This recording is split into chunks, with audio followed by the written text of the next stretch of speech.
Avets albat ოპოზიცია ამჯერზე ახლა ამერიკანიზაციას გამოაცხადებს რაიმე პრობლემად. Სინამდვილეში კი საქმე ძალიან მარტივად არის. საქართველოს და იცით რომ ბოლო პერიოდში გამოქვეყნებული სხვადასხვა მონაცემით საქართველოს არის ლიდერი ეკონომიკური განვითარების ტემპებით მსოფლიოში, არა მხოლოდ რეგიონში. რაც ერთის მხრივ, მეორეს მხრივ საქართველოს არის მშვიდობისა და სტაბილურობის კუნძული იმ რეგიონში, სადაც გარშემო ახალი კონფლიქტები იწყება და მწვავდება და მესამე საქართველოს მისი მოწყობა, მმართველობა არის ერთ-ერთი წარმატებული და ყველა ობიექტური საერთაშორისო კვლევა აჩვენებს, რომ იქნება ეს კორუფციის დაბალი დონე, იქნება ეს კარგი მმართველობის რეიტინგები, საქართველოს არის ლიდერი. სწორედ აი ამ პირობების გამო საქართველოში არის შექმნილი კარგი საინვესტიციო გარემო და ეკონომიკურად მიმზიდველი არის საქართველოს ყველასთვის. რა თქმა უნდა, ეს პროექტი სწორედ ამაზე მეტყველებს, როდესაც ტრამპის კომპანია საკუთარ სახელს, საკუთარ ბრენდს საქართველოში ამ ბრენდი შემოდის საქართველოში, რაც ნიშნავს, რომ ის კარგად იცნობს გარემოს, რაც არის, რა თქმა უნდა, ტრამპი და მისი კომპანია უფრთხილდება რეპუტაციას, რომელიც მას აქვს დაგროვილი და სწორედ ამ საკუთარი რეპუტაციით შემოდის ამ ბიზნეს პროექტში, რაც არის მნიშვნელოვანი ამ მხრივაც, როგორც თავისთავად ეს ფაქტი უკვე სხვა მიმართულებითაც ინვესტიციების მოზიდვისთვის, რა თქმა უნდა, მნიშვნელოვანია, როდესაც ასეთი ბრენდი შემოდის და ნდობას უცხადებს უპირველეს ყოვლისა საქართველოს და მის შესაძლებლობებს და შესაბამისად წაახალისებს ასევე არა მხოლოდ ინვესტიციებს, არამედ ზოგადად უძრავ ქონების ბაზარზე ახალ სტანდარტს შემოიტანს. უნდა გკითხოთ პატრიარქის არჩევნებზე. ორი მეუღლე გიორგი და მეუღლე იაკობი მთავრობას მოუმართავთ და გეუბნებათ, რომ პაპზე დიდი პაპი და კათოლიკე მოიქნებით, ჩაერავით საპატრიარქო არჩევნებში.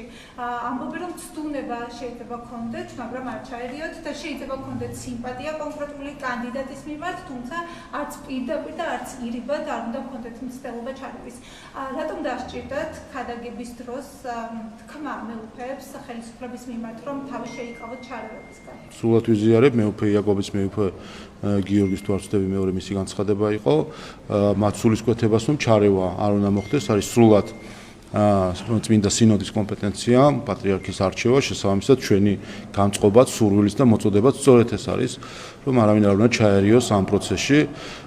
ჩვენ კიდევ ერთხელ ვაკვირდებით, რომ არის რიგი პარტიები, მათ შორის თქვენ ტელევიზიიდან ხედავთ ჩვენ მართლაც კამპანიას, რომელიც მიმართული არის კონკრეტული მეუფეების წინააღმდეგ და არა მხოლოდ მიმართული არის გარდაცვლილი პატრიარქის წინააღმდეგ, რაც რა თქმა უნდა არის მიუღებელი. ამიტომ ამ საკითხებზე რა თქმა უნდა ჩვენი განცხადებები გვაქვს ხოლმე და მნიშვნელოვანი არის, რომ ყველა გაუფრთხილდეთ სინოდის კომპეტენციას, უფლებამოსილებას, რომ აირჩიოს პატრიარქი, შესაბამისად ჩვენ ზუსტად ამ სულისკვეთებით მოხდება. ერთადერთ პარტიას მოუწოდეს ამბიონიდან მეუფეებმა, ეს იყო ქართული ოცნება, ჩაერავით არჩევნებში. იქ სხვა პარტია არ უხსენებიათ, არც თქვენ მიერ დასახელებული ოპოზიციური პარტიები. ამბობენ, რომ ირიბადაც კი არ უნდა გქონდეთ მცდელობა. თქვენ მოგმართავენ კონკრეტულად სხვა პარტიებს არა, ერთადერთ პარტიას ქართულ ოცნებას. პარტიას თუ გულისხმობთ საუბრობთ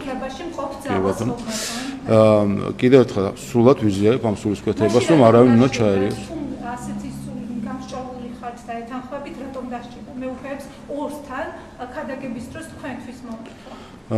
თქვენ ხვდებით ყველა თუ რამხელა პასუხისმგებლობის წინაშე დგანან დღეს წმინდა სინოდის წევრები. ეს არის 50 წელში ერთი შემთხვევა, მეორე შემთხვევა უფრო სწორედ 1977 წლიდან პირველი შემთხვევა, როდესაც სინოდი მიიღებს გადაწყვეტილებას პატრიარქის არჩევასთან დაკავშირებით. რა თქმა უნდა, ეს უდიდესი პასუხისმგებლობა. მე სრულად მესმის, რომ ყველა სიფრთხილის ზომა, ყველა მსგავსი მოწოდება, რომ მეუფეებს ჰქონდეთ სრული შესაძლებლობა, რომ ზაგითხათ 50 წელიწადში ერთხელ რომ ხდება ასეთი საკითხი, ასეთი საპასუხო გადაწყვეტილება არის მისაღები, რა თქმა უნდა, მნიშვნელოვანი არის, რომ მეუფეებმა საჯაროთაც, ზოგადადაც ისაუბრენ იმაზე, ყველას მიმართ, ყველას ყველას მიმართ არა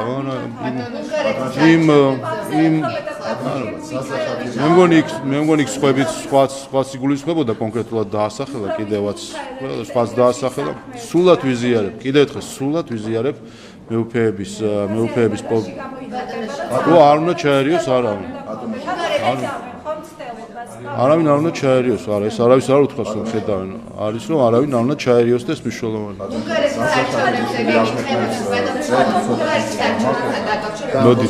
მოდით მივუყვეთ თანმიმდევრობით მივუყვეთ აი ხო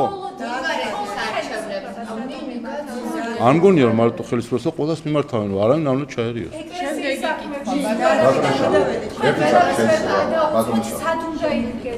რა თქმა უნდა სულად ვიზიარებ რომ წმინდა სინოდის გადასაწყვეტი არის პატრიარქის არჩევა და რა თქმა უნდა სულად ვიზიარებ იმ პოზიციებს რომელიც ქართულ ეკლესიას გააჩნია. არჩევნებთან დაკავშირებით ლიდერობს ყოფილი პრეზიდენტის პარტია, როგორც უცით ეს ადამიანი არის ევროსკეპტიკოსი, ასევე მხარს უჭერს უკრაინის სამხედრო მხარდაჭერას ეწინააღმდეგება.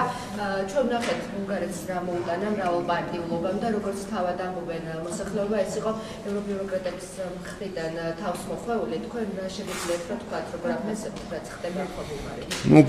უბრალოდ ყოვლისა მნიშვნელოვანი არის რომ თავად არჩევნები წარმატებული იყოს იმ მხრივ რომ ჩვენ ვაკვირდებით რომ ბოლო 5 წელიწადში ეს მერვე არჩევნებია ბულგარეთში სამწუხაროდ ხაროთ წინა პერიოდში ან ვერ ხდებოდა უმრავლესობის ფორმირება ან ძალიან მოკლევადიანი იყო ხოლმე. სხვა შორის მე რამდენიმე თვის წინ გავხდით ბულგარეთში შარშან ნოემბერში და მაშინ ჯერ კიდევ პრეზიდენტ რადევს შევხვდი და მაშინათვე უკვე ცნობილი იყო რომ ის აპირებდა არჩევნებში მონაწილეობის მიღებას და იცით რომ შემდეგ ის იანვარში გადადგა პრეზიდენტის თანამდებობიდან და ხედავთ რომ როგორც ჩანს ის იქნება მისი პარტია იქნება გამარჯვებული პარტია ამ არჩევნებში ნახოთ რამდენად ექნება შესაძლებელი როგორც ჩანს მას ექნება ერთპარტიულად უმრავლესობის დაკომპლექტების შესაძლებლობა და ჩვენთვის მნიშვნელოვანი არის ვინაიდან ბულგარეთთან ჩვენთვის ომხრივი ურთიერთობა ერთ-ერთი პრიორიტეტი არის შავ ზღვის რეგიონში ჩვენი ინტერესებიდან გამომდინარე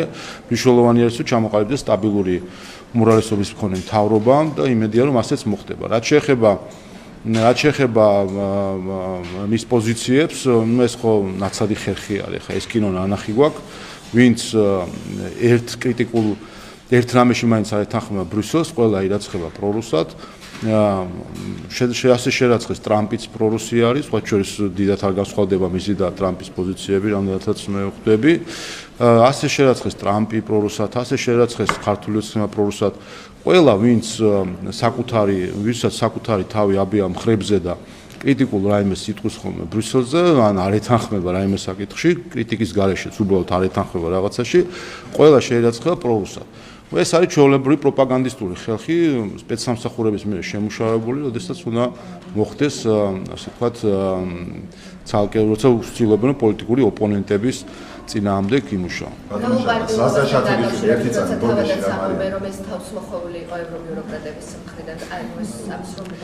თავისთავად ჩვენ ხედავთ ეს სხვათა შორის საინტერესო არის უნგრეთის არჩევნების შედეგები ამ ხრივ საინტერესო იცით რომ უნგრეთში ოპოზიციურმა ლიდერმა მოიპოვა ერთპარტიული საკონსტიტუციო უმრავლესობა და ყველა მიულოცა და ჩვენც ულოცავთ რა თქმა უნდა თუმცა გაიხსენეთ ჩვენთან რა ისტერია ქონდა ბრიუსელს და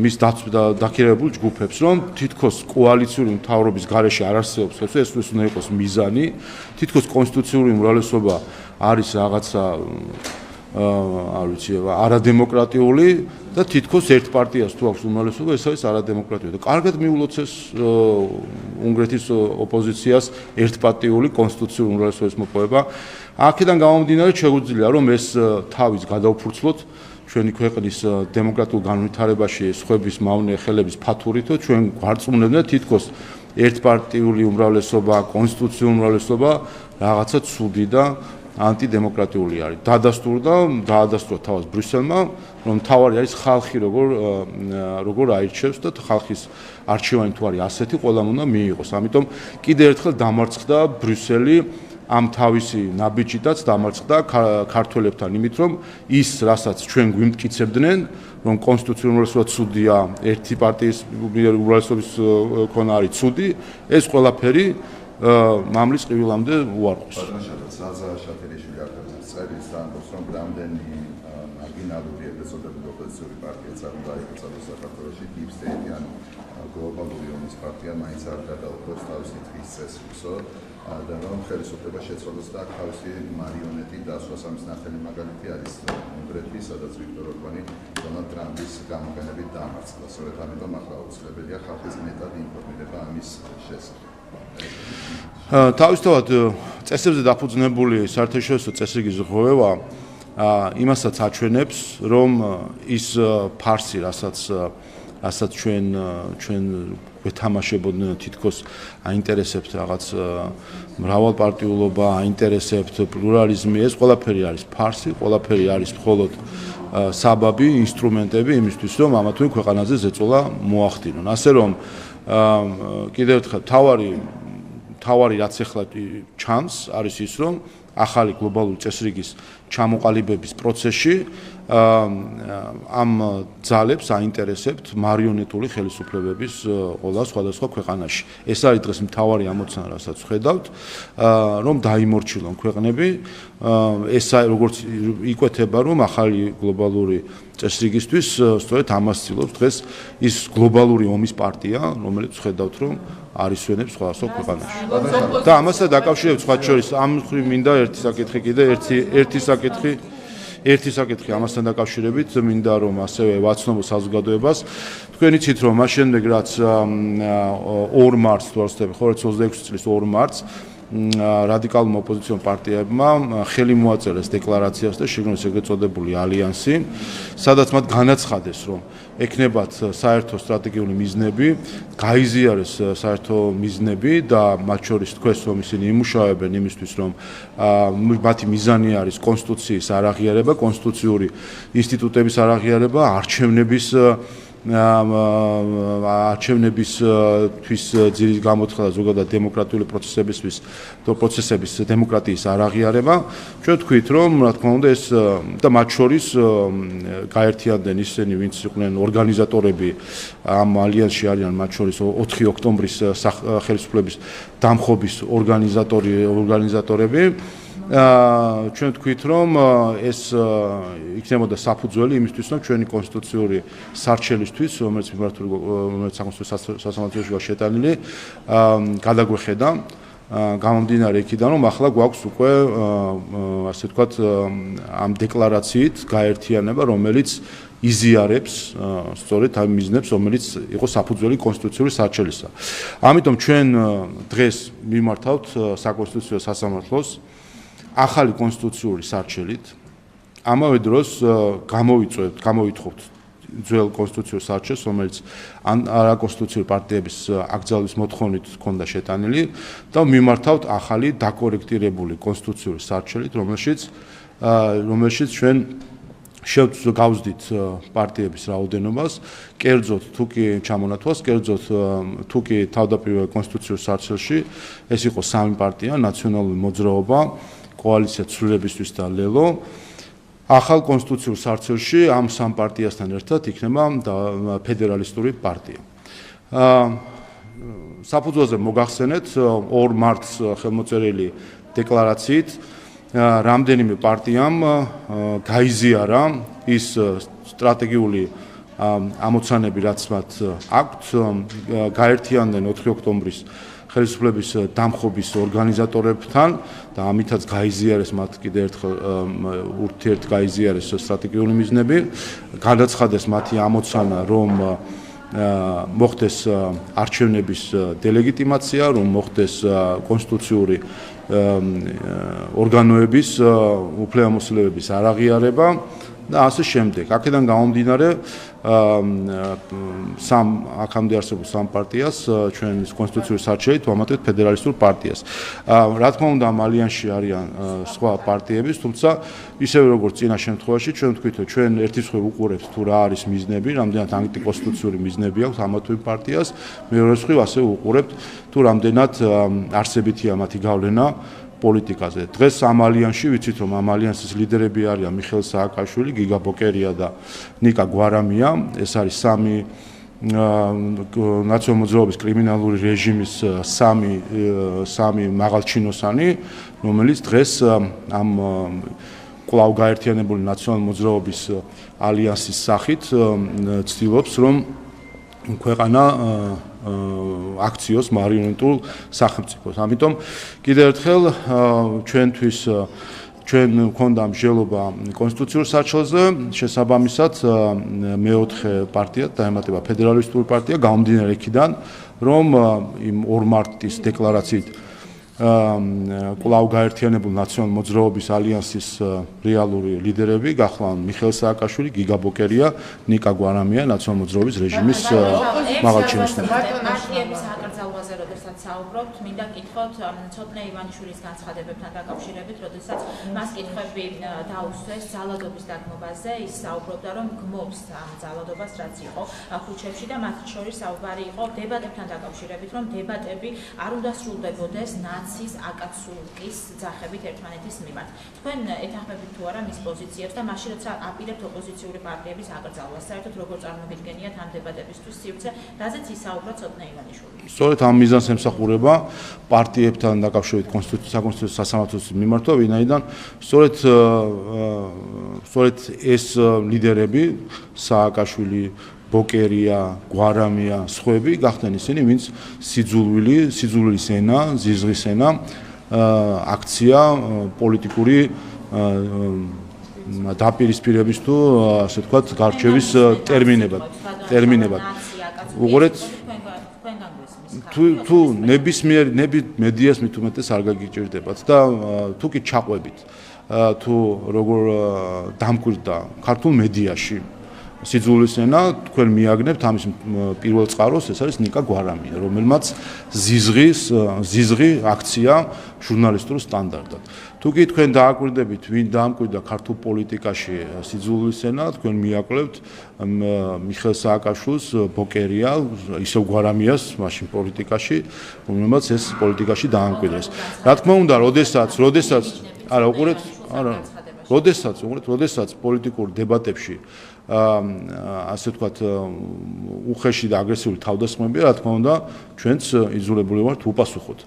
და ეს მიემართება არა მხოლოდ შიდა პოლიტიკურ აქტორებს, ეს მიემართება გარე აქტორებს. ჩვენ არაერთხელ გვითქვამს უცხოელებისთვისაც, მათ შორის რომლებიც ხანდახან წაიწუწუნებენ ხოლმე, რომ რატომ არის კრიტიკა ელჩის მიმართ თუ ზოგიერთ უცხოელ პოლიტიკოსის მიმართ. ჩვენი პასუხი არის მარტივი, რომ როდესაც ხდება ჩვენზე თავდასხმა, მათ შორის როცა ხდება ვერბალური თავდასხმა, რა თქმა უნდა, ჩვენ იძულებული ვართ უპასუხოთ ამ ყველაფერს. ამ განცხადებებს, რომელიც ცოტნე ივანიშვილმა გააკეთა, რომ ნებისმიერი დებატი არ თავდებოდეს. აკაცუკი ნაცი, რასაც იძახის ქართული ოცნება. პირიქით, ამდენი ხანი, იმიტომ ვისაუბრე, რომ მეთქვა, რომ ზუსტადაც რომ ვადასტურებ.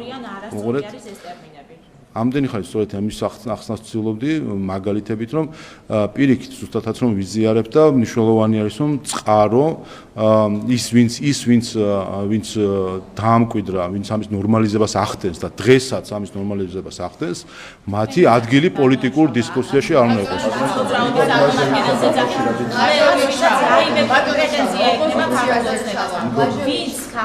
ვისაც ქართულ ოცნებასთან რაიმე სახის პრეტენზია აქვს?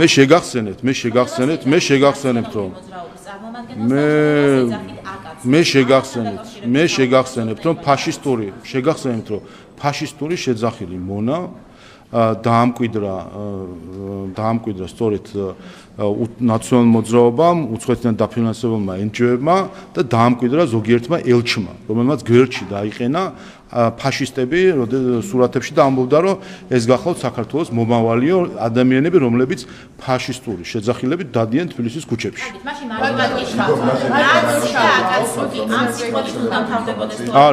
არა, რა თქმა უნდა, არ უნდა თავდებოდეს და სწორედ ის რომ ის ინიციატივა, რაც დღეს აქვს იმედს რუსთავიოს სადაც მიდის დებატები, მე მგონი ხედავთ თუ რა არის და ჩვენც ვცდილობთ რომ რა თქმა უნდა ვაჩვენოთ რა უნდა იყოს პოლიტიკური დებატის სტანდარტი და მე მგონი რთულად გაიხსენებთ ამ რამდენი ხანი უკვე დებატები მიდის, ერთ შემთხვევასაც კი, სადაც რაიმე ასეთი ტერმინოლოგიით იყო აღწერილი. გამოიღებს ტერმინებს ნაცი და ჩვენ არ შემოგვიღია ჩვენ არ შემოგვიღია საქმე იმაშია რომ ოდესაც თავს გესხმიან ვერბალურად ჩვენ არ ნურავი ნუიფიქრებს რომ ჩვენ ესე დავდგებით და უბრალოდ მოусმეთ. რა თქმა უნდა, ყველა მიიღებს პასუხს. ამიტომ პირველ წყარო არის აქ პრობლემა. წყარო ის, ვინც დაამკვიდრა ზიზღის ენა, მისი ადგილი პოლიტიკურ დემოკრატიულ პოლიტიკურ სივრცეში არ უნდა იყოს და დებატებაში. როგორც კი ნებისმიერი დებატი, სადაც თქვენ დაუშვებთ ნიკა გვარამიას ქართული ზიზღის ენის აქვია შემქმნელს და გამავრცელებას, ხო, გასაგებია ხო იქ რაც მოხდება. ხო გასაგებია რომ გადახედეთ ახლა რადიკალური ოპოზიციის წარმომადგენლებს მათ არ შეუძლიათ უბრალოდ ჩვეულებრივი შინაარსობრივი საუბარი და მიზეზი მარტივი არის. ვინაიდან არ აქვს შინაარსობრივი არგუმენტები საკითხებთან დაკავშირებით, არ აქვს პოზიციები, რომლებსაც ისინი დაიცავენ და ამოვიდოს აქვს დავალება, რომ რაიმენარია თავს დაესხან ხელისუფლებას, აქედან გამომდინარე სხვა გზა არ რჩებათ, რომ თუ გარდა იმისა, რომ ლანძღვით გაიტანონ თავი და კიდევ ერთხელ ამაში მათ მხარს უბავენ გარედანაც. ახლა შეგახსენებთ რასა იუკნევიჩიანებს და მსგავს ადამიანებს, რომლებიც კიდევ ერთხელ ფაშისტური ტერმინებით მიმართავენ ქართველებს და თავს ესხმიან საქართველოს ოპოზიციასთან დაკავშირებით კითხვა გუშინ გიორგი ვაშაძემ გააკეთა განცხადება და ის ამბობს რომ კარდაკარის პრინციპს იწყებენ თბილისიდან ისინი შეხვდებიან უსაფრთხო სწორედ მათგან მოიპოვებენ მანდატს და ის საუბრობს რომ 26 მაისს მათი აქცია აჩვენებს ხალხის განწყობას მათ მიმართ. ანუ ბევრი რაღაც გადავახარისხდო, ბევრი რაღაც გავიაზრეთ და მივხვდით რაღაცები შეცდომაო, ამიტომ იწყებენ კარდაკარის პრინციპს. რა ექნება მათ ამ ცდელობას შედეგად. ანუ ჩვენ ხედავთ ეს სააკაშვილი ბოკერია გვარამიას ალიანსი და მათი მეორე დონის ეშელონი ვაშაძეების და სხვების სახით. აცვე მოძრაობა ხა მათგან შეჩვეული ვარ ჩვენ ყოველ ჯერზე არეულობის, რევოლუციების, სისხლისღვრის და ასე დაანონსებას. 4 ოქტომბერსაც ასე აანონსებდნენ ხელისუფლების დამხობას სამწუხაროდ ევროკავშირმა მაშინ ხარი დაუჭირა და გვერდში დაუდგა მათ ვინც ვისაც დაანონსებული ქონდა ნეპალის მოწყობა საქართველოში და ბრიუსელიდან მხარდაჭერით შეგულიანებულებმა ნახეთ რომ სცადეს პრეზიდენტის სასახლის შტურმით აღება და კიდევ ერთხელ დამარცხდნენ ქართულ საზოგადოებასთან. ნუ ახლა ვხედავთ რომ ასე ნირწამხთა ამ ჯერზე კიდევ უფრო ცოტა ნირწამხთარი ნაცები ცდილობენ რომ 26 მაისი იქნებ რაიმენერე ჩააშხამონ საზოგადოებას. კიდევ ერთხელ ცოტა მე მგონი ჯობია რომ კიდევ ერთხელ დავფიქრდეთ, შევხედოთ ნაცმოძრაობა სააკაშვილი ბოკერია გვარამიას რეინკარნირებული კრიმინალური რეჟიმის ალიანსი როგორც ცდილობს კვლავ რომ დააზიანოს ჩვენი ქვეყანა. ვფიქრობ რომ ქართველი ხალხი ძალიან მშვიდად და ადეკვატურად შეხვდება. რა თქმა უნდა, იქნება რამდენიმე აკაცუკი, რომელიც ესე იგი ახალი აი ხო გითხარით პასუხია ყოველთვის თქო და რახან იმუქრებიან რომ უნდა აუცილებლად დავამხოთ და ავატრიალოთ, ამ დროს პასუხი აქვს. საიას კითხავთ საიას ბატონო შავა საიას არჩევნებში აქვს სასამართლოში სტრასბურგის სასამართლოს მიმართან დღეს გააკეთეს მათ განცხადება და ისინი ამბობენ რომ სარჩელი ეხება ნოემბერ-დეკემბერში სამართალდამცავების მხრიდან წამებისა და არადევნული მოხმობის ფაქტებსო. რა გაგრძელება შეიძლება ქონდეს საიას არჩევნს?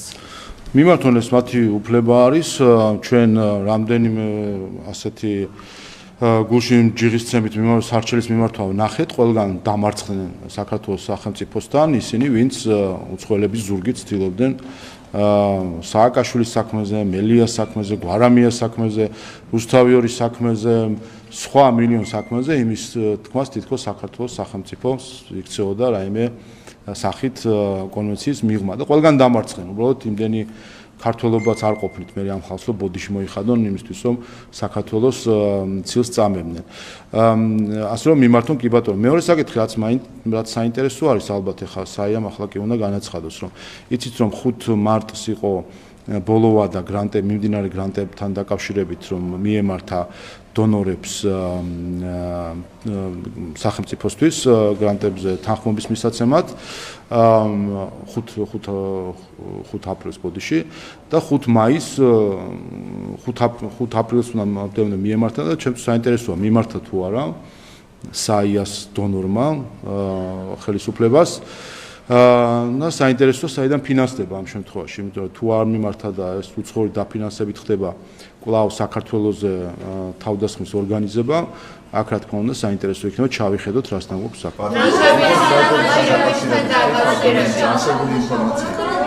აკრენიგებს ოპოზიციის წარმომადგენლებს და პროცესში ჩართულია გავრცელებული ინფორმაციის სხვა ორგანიზაციები, მათ შორის არის ფარი და მისი ლიდერი, ასევე არსებობს ინფორმაცია, რომ მომავლის აკადემიაში ტარდებოდა მსგავსი ტრენინგები, ზოგადად რომ გითხრათ ჩვენ მოგხსნათ ამას თქვენ განცხადებასთან დაკავშირებით, რას ემსახურება ეს სემინარები თქვენ პოზიცია როგორ? ხო, ნუ ბლაჟევიჩის რადიკალურ დაჯგუფებას რაც შეეხება, რასაც ის ატრენინგებს, ხა პირველი არ არის, იმაქამდე იყვნენ აკერმანის დაჯგუფება, ახლა ბლაჟევიჩის დაჯგუფება, რა ვიცი, ქართული არაფერი არ მოსწონს მოკლედ ამ ხალხს, არ ვიცი, ვერანაირად ინსპირაციას ვერ პოულობენ თუნდაც ქართულ პროტესტის ისტორიაში და ცდილობენ რომ უცხოელების მარიონეტები იყვნენ. კიდევ ერთხელ, ჩემთვის საკმაოდ ნათელია, რომ ეს არის ჩვეულებრივი სპეცსამსახურების პროექტი და იცით თქვენ, რომ სახელმწიფო უსაფრთხოების სამსახური აკვირდება ამ პროცესს, ასე რომ ყველაფერზე დარწმუნებული ვარ, რომ ინფორმირებულია სახელმწიფო უსაფრთხოების სამსახური და შესაბამის ზომებსაც იღებს. ეს არის ჩვეულებრივი ოპერაცია, საქართველოს სპეცსამსახურების მიერ დაგეგმილი ოპერაცია საქართველოს წინააღმდეგ, როგორც ის იყო აკერმანის შემთხვევაში, ახლა ბლაჟევიჩი და სხვები. და ამისი ეჭვი, რა თქმა უნდა, ძალიან რეალური არის. უბრალოდ კარგია, რომ არ იმალება ესეთი რაღაცა, ესეც გაკვეთილი უნდა იყოს, მე მგონი, სხვა ქვეყნების სპეცსამსახურებისთვის, რომ ასეთი მავნებლობა საქართველოში არ იმალება და არც დაიმალება. ბევრი რამის გამო, არა მხოლოდ იმიტომ, რომ უსაფრთხოების სამსახურის შესაბამისად მუშაობს, იმიტომაც რომ პატარა ქვეყანა ვართ და ყველაფერი ვიცით და ესეთი საკითხები რთულია რომ დაიმალოს, მიუხედავად იმისა, რომ როგორც ვიცი, მაღალი დონის კონსპირაციით მიმდინარეობდა თუ მიმდინარეობს არ ვიცი ეს პროექტი, ამ კონსპირაციის მიღმასაც ძალიან ადვილად იშიფრება. ყველაფერი პატარა ქვეყანა, ყველა სიცნობს და ნურავის ნუ ექნება იმედი, რომ ფარულად შეძლებენ საქართველოსთვის ძილის გამოთხას. თავარი პრობლემა არის ის, რომ ეს ყველაფერი ხდება ევროკავშირის ტერიტორიიდან. ევროკავშირის ტერიტორია დღეს იქცა სხვა ქვეყნების სუვერენიტეტზე თავდასხმის წყაროდ და ადგილად და ამ შემთხვევაში კანდიდატ ქვეყნის დემოკრატიას და სუვერენიტეტს თავს ესხმიან ევროკავშირის ტერიტორიიდან.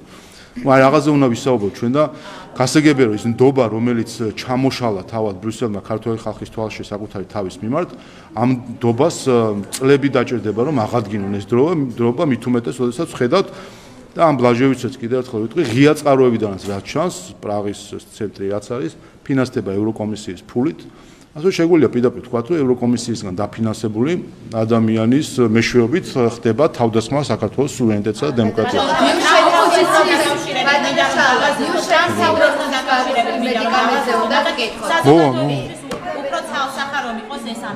ეს არის ინვესტიცია თუ ამ შემთხვევაში ქართველი დეველოპერები იყენებენ ტრამპის კომპანიის სახელს. სახელის ყიდვა არის თუ ეს არის ინვესტიცია, უფრო კარგად რომ განმომარტოთ საზოგადოებას.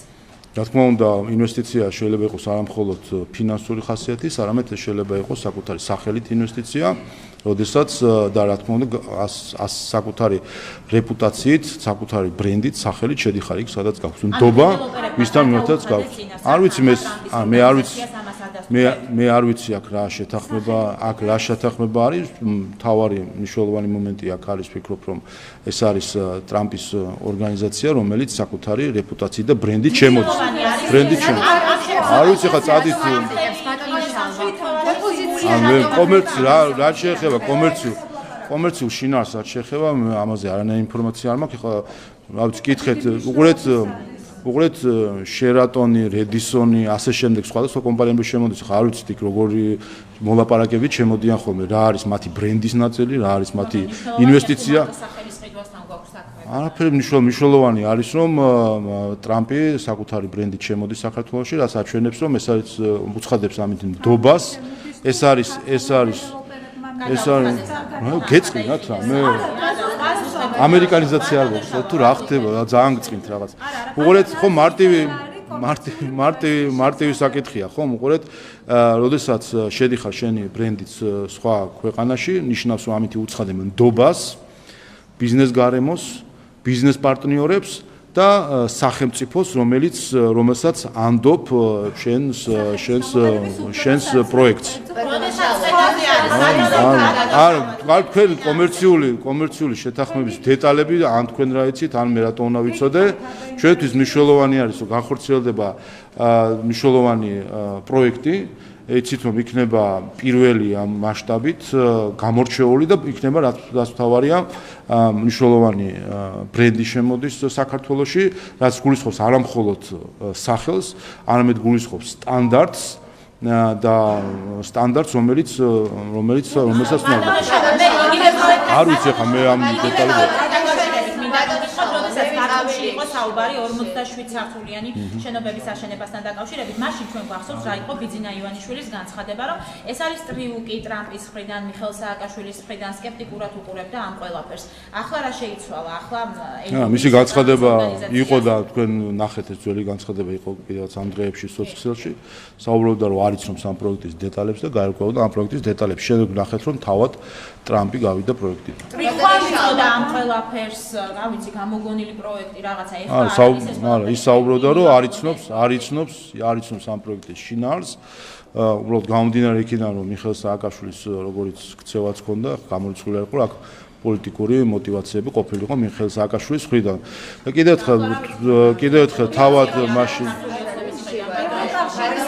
თქვენ როგორ გავსი როგორი? რა თქმა უნდა, ჩვენი პოლიტიკური мотиваცია არის, რომ საქართველოში რაც შეიძლება მეტი პროექტი განხორციელდეს, რაც შეიძლება სახელის მქონე კომპანიები შემოვიდეს, იმიტომ რომ ეს პროექტი თავად ეს პროექტი არის მნიშვნელოვანი, იმიტომ რომ ბრენდი ტრამპ ტაუერი შემოდის საქართველოში. ერთი, მეორე მნიშვნელოვანი არის, რომ თავად ეს პროექტი იქნება განსაკუთრებული ხარისხის თუ სტანდარტის მატარებელი, ვინაიდან ეს თავში გულისხმობს, რომ სტანდარტები იქნება მთლიანად დადგენილი და შეთანხმებული ტრამპის კომპანიასთან და მესამე, ეს არის სიგნალი სხვა ინვესტორებისთვის, რომ საქართველოში არის კარგი საინვესტიციო გარემო და მოიზიდავს ეს თავისთავად უკვე გახდება მიზიდის წერტილი. ოპოზიცია საერთაშორისო ძალადობაში შეიძლება თორე გადაიცადოს როგორ ფიქრობთ? ქართული ოცნების მე მგონი თქვენ ხედავთ რომ პარალელურ რეჟიმში მიდის ყველაფერი, თქვენ ნახეთ სახელმწიფო მდივნის და პრემიერ-მინისტრის სატელეფონო საუბარი, სადაც სწორედ გამოითქვა სურვილი რომ საქართველოს და ამერიკას შორის ურთიერთობები გადაიტვირთოს. ჩვენ დიდი ხანია ვაცხადებთ რომ ამისთვის ღია ვართ. სამწუხაროდ წინა ადმინისტრაციამ დაანგრია ეს ურთიერთობები საქართველოსთან, ყველაზე სანდო პარტნიორთან რეგიონში და ჩვენ ვართ ღია იმისთვის, რომ ახალი სტრატეგიული პარტნიორობა შედგეს. რაც შეეხება პოლიტიკურ დეკლარაციას, რა თქმა უნდა, როდესაც არის პოლიტიკური ნდობა, იქ არის ეკონომიკური ნდობაც ქვეყნის მიმართ, სადაც არის ეკონომიკური ნდობა, იქ არის პოლიტიკური ნდობაც. ეს მეტნაკლებად ერთმანეთთან ხელი-ხელ ჩაჭიდებული თუ ერთმანეთთან პარალელურად. ოპოზიცია იმიტომ აკრიტიკებს, რომ იმიტომ რომ კიდევ ერთხელ და ეს კარგი მაგალითია მე მგონი და შეგვიძლია ახლა კი ნამდვილად პარალელი დავინახოთ Eagle Hills-ის მართლაც ისტორიულ ინვესტიციასთან. აქაც ხო შევხედეთ, აი აქ რაღაც უნდა შედავებოდნენ, ხომ? და ხედავთ რომ ცდილობენ ამ პროექტის თავდასხმას. რატომ? იმიტომ რომ ცდილობენ თავდასხმას, იმიტომ რომ ყველაფერი რაც ქართული ხალხისთვის კარგია და ეკონომიკურად წინ წაიყვანს, ყველაფერი მათი გადმოსახედიდან არის მათთვის საზიანო. იმიტომ რომ ვერ შეძლებენ ნაკლებად გაუჭირდებათ ხელისუფლების დაზიანება. ამიტომ ისინი ებრძვიან არა ინვესტიციის წყაროებს, მის შინაარსს ან ასე შემდეგ. ისინი ზოგადად ებრძვიან ეკონომიკურ წინსვლას და თქვენ იცით რომ გუშინ იყო თუ არ ვცდები ატლანტიკური საბჭოს მორიგი ანგარიში, რომლის მიხედვითაც საქართველო ნომერ პირველი ქვეყანაა ბოლო 12 წლის განმავლობაში კეთილდღეობის ზრდის ტემპით. და არის ლიდერი ქვეყანა ეკონომიკურ ზრდას და შეგახსენებთ რომ ქართული ოცნების პირობებში სამჯერ შემცირდა უმუშევრობა, სამჯერ შემცირდა სიღარიბე, გაორმაგდა ერთსულ მოსახლეზე მთლიანი შიდა პროდუქტი. აი ეს არის შედეგი ჩვენი მუშაობის და ამას ებრძვიან, იმიტომ რომ სხვა რაღაცნაირად რომ დააზიანოს საქართველოს ხელისუფლებას. მოვალ თქვენთანაც. მოვალ აუცილებლად. სინდრომისთვის განკუთვნილ მედიკამენტზე უნდა გკითხოთ. დღესაც არის ჩანიშნული აქცია, თუმცა როგორც დოკუმენტებით დადასტურდა, აქვს გვერდით ეფექტები აქვს სერიოზული, მათ შორის ლეტალური შემთხვევებიც დადასტურდა. ამერიკის სურსათის და წამლის ადმინისტრაცია წერს, რომ მისი გამოყენება გრძელდება, თუმცა გამკაცრდა ზოგადად წესები და გაფრთხილებები. რომ გითხრათ ამ ფონზე რამდენად საისქოა, რომ სახელმწიფომ შეიძინოს ეს მედიკამენტი? ფიქრობ, რომ უპირველეს ყოვლისა სამედიცინო სფეროს წარმომადგენლების სამსჯელო არის. რა თქმა უნდა, ერთის მხრივ გასაგები არის მშობლების წუხელი და სურვილი, რომ იქნას გამონახული გზები მკურნალობისა, მეორე მხრივ არის რა თქმა უნდა სახელმწიფოს პასუხისმგებლობა, რომ მთავარი პრინციპი, რითაც იწყება ფიცი საექიმო არის, რომ არ ავნო. ისე არ უნდა ჩაერიოს ექიმი, რომ უარესი შედეგი გამოიწვიოს. ამიტომ, რა თქმა უნდა, ეს ვრცელდება სახელმწიფოზეც, და აქედან გამომდინარე, ასე უყურებს სახელმწიფო ამ ყველაფერს. აქ მნიშვნელოვანი არის პროფესიული ხედვა, საექიმო ექიმების და სამედიცინო სფეროს წარმომადგენლების და მსოფლიო გამოცდილების გათვალისწინებით. ასე რომ კიდევ ერთხელ, მთავარი პრინციპი, რითაც საიდანაც ამოდის სახელმწიფო სამედიცინო ჯანდაცვის სფეროში, ეს არის რომ არ ავნო. ისე უნდა მიუდგეთ ყველა საკითხს, რომ უარესი არ იყოს შედეგი. ვიცით რომ გარკვეული პრობლემები სხვადასხვა მედიკამენტებს აქვს, ასე რომ ამ მხრივ მნიშვნელოვანია ყველა რისკი გააცნობიეროს ყველა უპირველეს ყოვლისა მშობლებმაც. ხოლმე ევროკავშირის საგარეო საქმეთა მინისტრების შეხვედრა. დღის წესრიგში განმარტებით მარადში წერია, რომ ქართული ოცნება თუ საგარეო კურსს შეიცვლის, მაშინ საქართველოს ევროკავშირში გაწევრიანების შანსი არის მზაზე.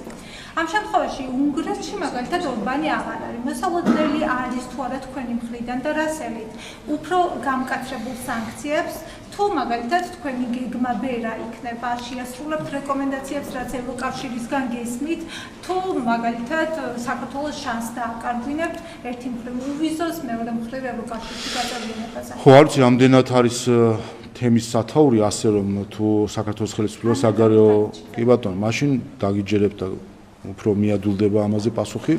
თუკი მართლაც ასეა, რომ საუბარი იმაზე, რომ თუკი საქართველოს შეიცვლის მის საგარეო პოლიტიკურ გადაწყვეტილებებს შეცვლის, ამ შემთხვევაში არის პერსპექტივა, მაშინ ეს არის მართლაც კატასტროფული მოწოდება საქართველოს მიმართ. გესმით? არ ევროკავშირს აქამდე მათ ლიდერებს, რომ საგარეო კურსი, რომელიც ევროკავშირს არა, მოდი ვუყურეთ, შეიცვალოს და უყურეთ საგარეოს რეკომენდაციები გაითვალისწინოს. გეტყვით რაცა ეს ყველაფერი ხდებოდა, ოღონდ ფარულად ხდებოდა ხოლმე და სულ უფრო მეტად და მეტად საჯაროდ გამოდის ის, სადაც ჩვენ საუბრობდით, საით მიგვაქანებს სინამდვილეში ბრიუსელი. როდესაც საუბარია, არა, საგარეო კანონების გაუქმება. და შუაში აქვს საგარეო კურსი. რას შუაშია საგარეო კურსი კანონებთან? არანაირ კავშირი არა. გეტყვით რასთან არის კავშირი, რა არის საგარეო კურსია თუ საგარეო პოლიტიკური გადაწყვეტილებები. ერთადერთი საკითხი, სადაც ბრიუსელს აქვს შენიშვნა საქართველოს და დაკავშირებით მის საგარეო პოლიტიკურ გადაწყვეტილებებთან დაკავშირებით, ეს გახლავთ ის, რომ საქართველოს არ არის სრულ თანხმედრაში ბრიუსელის მიერ რუსეთისთვის დაწესებულ სანქციებთან. სულ თანხმედრაში კი ის გულისხმობს, რომ ამბობენ, რომ მათ არ აკმაყოფილებს და მათთვის არ არის საკმარისი, რომ საქართველოს უზრუნველყოფს, რომ ევროკავშირის სანქციებისთვის გვერდისავლა არ მოხდეს საქართველოში, არამედ ბრიუსელი მოითხოვს საქართველოსგან, რომ საქართველოს თავად დაუწესოს რუსეთს სანქციები. ეს გულისხმობს ზუსტად თანხმედრაში ყოფნა ბრიუსელის სანქციებთან. ანუ თუ კი ბრიუსელი ამბობს, რომ უნდა იყოს სავიზო მიმოსვლა რუსეთთან, უნდა ჩვენც შემოვიღოთ და რუსი მოქალაქეები ვიზით შემოვიდნენ. თუ კი ამბობს, რომ რაღაც მიმართულებით ვაჭრობა ჩვენი პროდუქტების არ უნდა გქონდეს, ჩვენც უნდა შემოვიღოთ ეს სანქციები.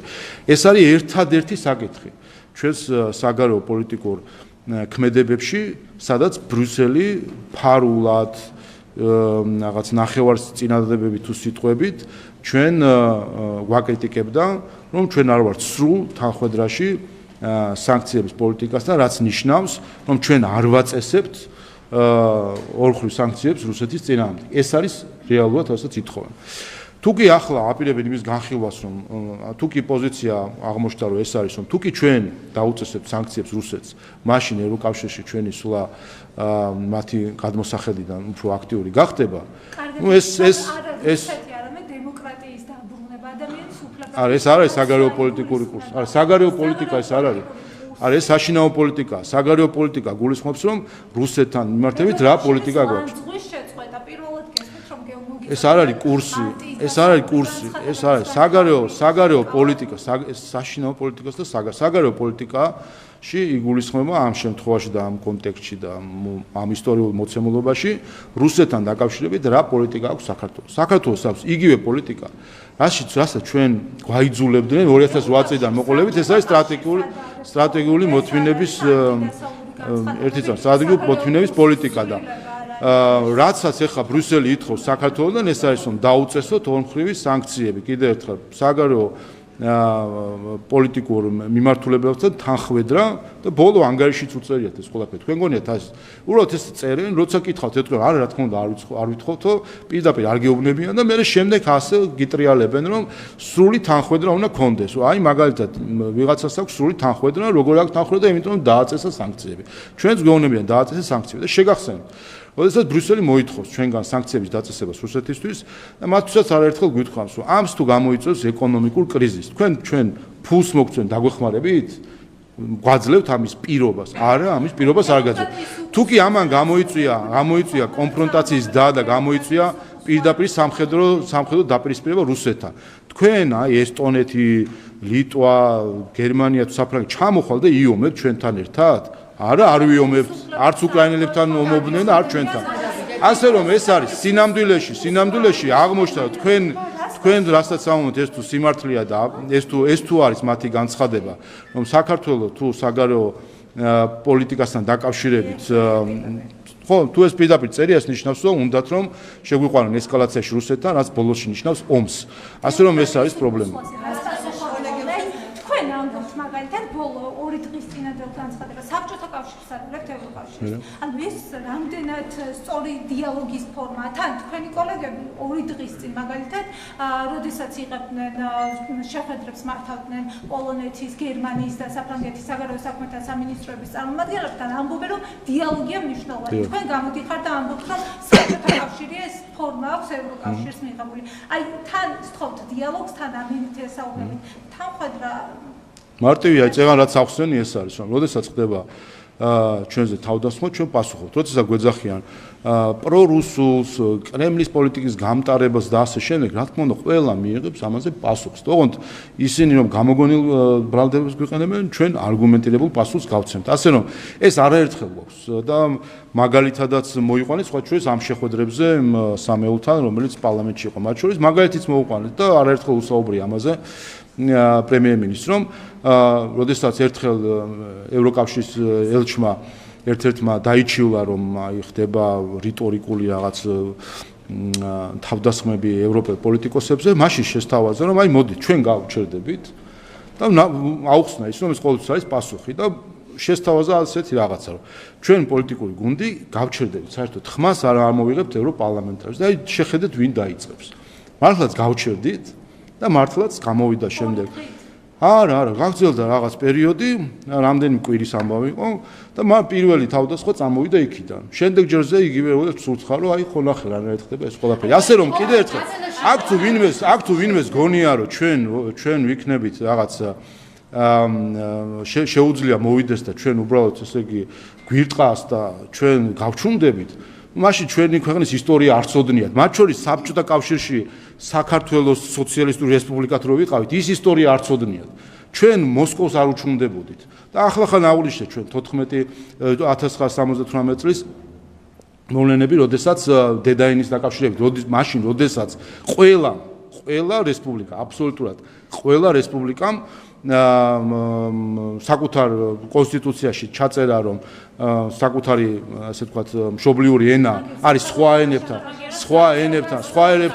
ენებთან თანაბარი არის საქართველოს გააპროტესტა ეს ასე რომ კიდევ ერთხელ არ ცოდნიათ ჩვენი ისტორია თუ გონიათ რომ მოვლენ აქ პრორუსებს გვეძახიან კრემლის პოლიტიკას რაღაცებს იტყვიან რაღაც დაგვაბრალებენ იუკნევიჩიანები და აქა კაია კალასები და სხვები და ჩვენ რომ გაუჩუმდებით ხა აი ზუსტადაც რომ იუკნევიჩიანი და კაია კალასმა ძალიან კარგად უნდა იცოდნენ რომ არ გაუჩუმდებით ხო ბალტიის ქვეყნებიდან არიან ამდენი რამე ხო უნდა იცოდნენ ხა მოსკოვს საბჭოთა მოსკოვს არ უჩუმდებოდა ქართველი ხალხი და ეხა როგორმე ბრიუსელს ახლა არ გაუჩუმდებთ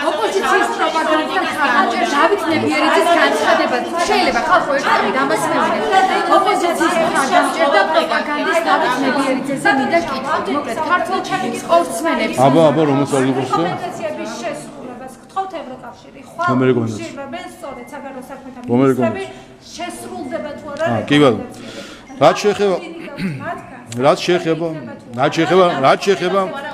რაც შეეხება რეკომენდაციებს, აი სულ 3 დღის წინ გახდით სტამბოლში, იცით, სადაც გაიმართა მსოფლიო საპარლამენტო კავშირის ასამბლეა, სადაც იყო 100-ზე მეტი ქვეყანა წარმოდგენილი, 3000-მდე დელეგატი, პარლამენტის თავმჯდომარეები და ქვეყნების ლიდერები. და არათუ რეკომენდაციებს გავიწევ. მე გამოვედი ტრიბუნაზე და რეკომენდაცია გაუწია ყველას, რომ მნიშვნელოვანი არის სუვერენიტეტის დაცვისთვის, რომ შეიქმნას საერთაშორისო ჩარჩო უცხოური ჩარევისგან დასაცავად და უცხოური დაფინანსების გამჭვირვალობისთვის.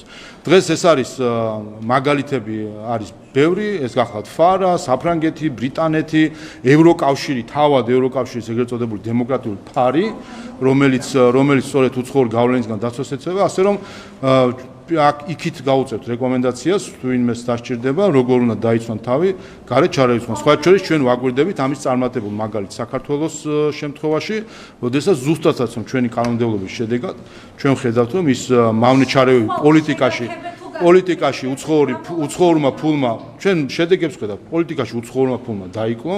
ხედავთ, რომ ეხლა არიან მხოლოდ სპეცსამსახურების რაღაც ამ კონსპირაციულ ბლაჟევიჩის რაღაც პროექტებზე დამოკიდებული რადიკალური ოპოზიცია. არანაირი მნიშვნელობა ჩვენთვის არ აქვს კაია კალასის მოსაზრება საქართველოსთან დაკავშირებით. იმ კაია კალასის, რომლის პრემიერ-მინისტრობის დროს მისი მინისტრი აქ ჩამოსული იყო რადიკალების მიტინგზე. ასე რომ არანაირი მნიშვნელობა ჩვენთვის ამას არ აქვს. ოპოზიციის მხარდამჭერზე და ასევე პროპაგანდისტებზე გითხოთ, დავით ნებიერიძე ამბობს და მიმართავს ყველა სპორტსმენს, ციტირებ, რომ სამაგალითო მოქალაქეები კი არა, ფარჩაკები ხართ, პირში გაჩრები. ეს ხა სიძულული სცენარი მე მგონი, დამეთანხმებით. გამოსებული კაცუნები ხართ, აი რას უპასუხებთ, რას ემსახურებთ? მეთანხმებით, რომ ეს არის ზიზღის ენა? აი ბატონი იყო ნებიერიძის განცხადება წაიკითხა. არის თორე ზიზღის ენა. აი რა ვქნა ხა, რა უპასუხო? აი რა უპასუხო? გითხარით რომ ეს იყო ზუსტად იმის პასუხი. აი ეს არის ჩემპიონი ძიუდოისტებს. კი თავისთავად. შემთხვევაში და აკრიტიკებს იმის გამო რომ პოლიტიკური განცხადებები არ გააკეთეს აქციებთან დაკავშირებით. დღეს ჩვენ ერთი რამეს უნდა დავინახოთ. დღეს ის ვინც თავს ეძახის პროევროპულ ძალას, არის ძალა, რომელიც აფრქვევს ზიზღს. აი ეს არის ტოლობის ნიშანი პროევროპულობასა და ზიზღს ძალადობას შორის. ეს შეძლო ჭყალებში ბრიუსელმა საქართველოში რომ საკუთარი თავი დააკავშირა ზიზღთან, ძალადობასთან, ანტიქართულობასთან. ასე რომ პასუხის მე მგონი პასუხის ღირსიც არ არის. პასუხი ასეთ ადამიანებს და ასეთ განცხადებებს პასუხს საბოლოო ჯამში ხალხი ადგილს ყველაზე კარგად. შათირიშვილი ტრამპს ეძახის ისა deep state-ის დავალებების შემსრულებლად. თქვენ ეთანხმებით რომ ტრამპი deep state-ის დავალებებს ასრულებს? რატო უნდა ან დავითანხმო, არ დავითანხმო, რა მისი განცხადება, მე მგონი ჩემი განცხადებები ძალიან კაფიო არის, რაც შეეხება ჩვენს ურთიერთობას ამერიკის შეერთებულ შტატებთან, ჩვენს მოლოდინებს და ჩვენს სურვილებს. აი თქვენც ეთანხმებით იგივე შათირიშვილს რომ ტრამპის მხარდაჭერა გავლენა იქონია ორბანის წაგებაზე. თქვენც ამ ლოგიკას ავითარებთ რომ ორბანმა იმიტომ წააგო რომ ამერიკის პრეზიდენტმა მას მხარდაჭერა გამოუწია. არ ვიცი, ხა ის არჩევნებს ყოველს არჩევნებს თავის სპეციფიკა აქვს, ფაქტია ერთი რომ უნგრეთის მოსახლეობამ საკუთარი გადაწყვეტილება მიიღო, რას ეყრდნობოდა ეს გადაწყვეტილება, ეს თავად უნგრელი პოლიტიკოსების გასაანალიზებელი არის. თავარია ფაქტია რომ ეს გადაწყვეტილება საკმაოდ მკაფიო იყო და ამ მხრივ კიდევ ერთხელ ხაზს გაუსვავ რომ დადასტურდა კიდევ ერთი ფარისეულობა უცხოელების, რომლებიც საქართველოში ერთი პარტიის მიერ უმრავლესობის ფლობას აკრიტიკებდნენ როგორც არადემოკრატიულს და ერთი პარტიის მიერ საკონსტიტუციო უმრავლესობის ქონას პარლამენტში აკრიტიკებდნენ როგორც არადემოკრატიულს და დაალაგდნენ და ერთმანეთს ასწრებდნენ რომ მიელოცათ უნგრეთში გამარჯვებული პარტიისთვის ერთპარტიული კონსტიტუციური უმრავლესობის საკონსტიტუციო უმრავლესობის მოპოვება, ასე რომ რასაც ჩვენ სულოცავთ, რა ვიცი, მათი თავარი არის ის რომ ხალხმა მიიღო გადაწყვეტილება, როგორც ხალხი გადაწყვეტს, ის უნდა იყოს. მე ამ ანალიზებს, ჩემ ანალიზს მე თვითონ მოგაწოდებთ ხოლმე, როცა საჭირო არის და შესაბამისად თქვას. მე ზოგადად რაც ნათლად ჩანს არის ის, რომ ომის პარტია კვლავ ფორმაშია. ამ შემთხვევაში განსაკუთრებით ეს ეთყობა ევროკავშირის სხვადასხვა სტრუქტურებს და სხვადასხვა ევროკავშირის სხვადასხვა წევრ ქვეყანას და არაფერი არსად არ მიდის ამ მხრივ და საქართველოს და ქართული ხალხი კვლავ ხიზბათნა ეკოს. ამერიკაზე გავლენა. ჩვენ ხედავთ პრეზიდენტ ტრამპის მოწადინებას, რომ იყოს მშვიდობის პრეზიდენტი და მის მოწადინებას, მცდელობებს, რომ მათ შორის არსებული კონფლიქტები თუ მინავლებული კონფლიქტები დარეგულირდეს და მშვიდობა, სტაბილური მშვიდობა დამყარდეს და არ იყოს, ასე ვთქვათ, მინავლებული კონფლიქტი, რომელმაც შეიძლება ნებისმიერ დროს იფეთქოს და მათ შორის აზერბაიჯანსა და სომხეთს შორის სამშვიდობო შეთანხმება, რომელიც ევროპელებმა წლების განმავლობაში რამე თუ გააფუჭეს, თორე სამწუხაროდ ამ კონფლიქტის მოგვარებაში დიდი ვერაფერი წვლილი ვერ შეიტანეს. ნახეთ, რომ ტრამპის ცდილობებით სომხეთსა და აზერბაიჯანს შორის მშვიდობა მყარდება, რაც განსაკუთრებით მნიშვნელოვანი არის ჩვენთვისაც და რეგიონისთვის. თქვა თქვენი შთაბეჭდილება ამერიკის ადმინისტრაცია ახლა თავისუფალია თუ არა Deep State-ის გავლენისგან. რაღაც მოგეთ მე ბევრჯერ გიპასუხე და რა გიპასუხოთ ვერ ხვდები. რაღაცა გინდათ ჩემგან გაიგეთ. ბარემ თქვენ თქვით ჩემი სათქმელი როგორ გიპასუხოთ მითხარი და ისე გიპასუხეთ. თქვენ მითხარით რა გინდათ რომ გიპასუხოთ და გიპასუხოთ. თავისუფალია თუ არა? თქვენ მითხარით რა წინადადება გინდა რომ თქვა და თქვენი პატივისცემის ნიშნად გავიმეორებ იმ წინადადებას. რამდენი საუკუნის არის საქართველო? ჩემი პრობლემა არ არის. რამდენი საუკუნის არის საქართველო? გითხა ალბათ საიდან კარგით, ახლა. გამოიყენება. ასე, ალბათ.